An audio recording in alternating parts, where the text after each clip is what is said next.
In pursuit of our effort to harmonize the birth narratives of Matthew and Luke, our approach will now be to go over the two accounts in what we take to be chronological order, to see how well they accord with our thesis concerning probable sources.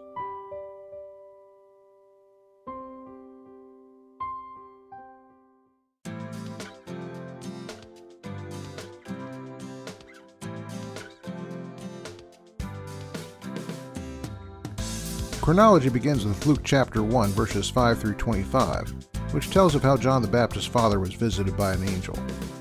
That account is pretty clearly something Mary would know about as a relative of Elizabeth, and in turn could provide for Luke.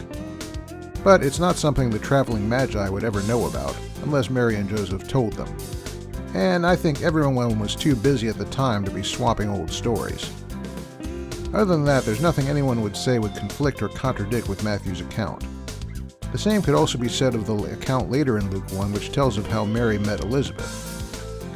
In between, though, is where we run into an issue, starting at Luke 1:26. Critics will tell us that this seems hard to reconcile with Matthew 2:18 through 24. On the one hand, it's Mary who gets an angelic visit. On the other hand, it's Joseph. The standard harmonization here would say that both accounts are true, with each author giving focus on each visit to the exclusion of the other. But why would Matthew be a man's story, while Luke is the woman's story? The answer is that Matthew's Magi probably derived their story from talking to Joseph himself.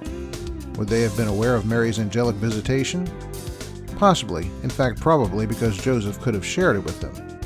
But it's not too hard to imagine that they relegated it to a secondary position and excluded it from later retellings, reflecting the typical negative view of the testimony of women at the time, and the cultural expectation that Joseph, as a man, would be the one to receive communication. So yeah, Matthew's focus on the male side of the story probably had a lot to do with the social roles of male and female in that social setting. In contrast, Luke, deriving his material from family sources, probably had some knowledge of Joseph's visitation.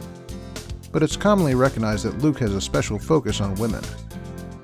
In fact, that he takes time to record the personal poetic reminiscences of these women tells us as much. You don't suppose Joseph wrote a little poem for the occasion, do you? So even if he knew about it, it is likely that Luke would not record Joseph's angelic visit. Following this, Luke records the birth of John the Baptist. We don't need to talk much about that, as it's enough to observe that this is obviously the sort of thing that Luke's family sources would give him, but that would be unlikely to be related, even if they were known, to the Magi.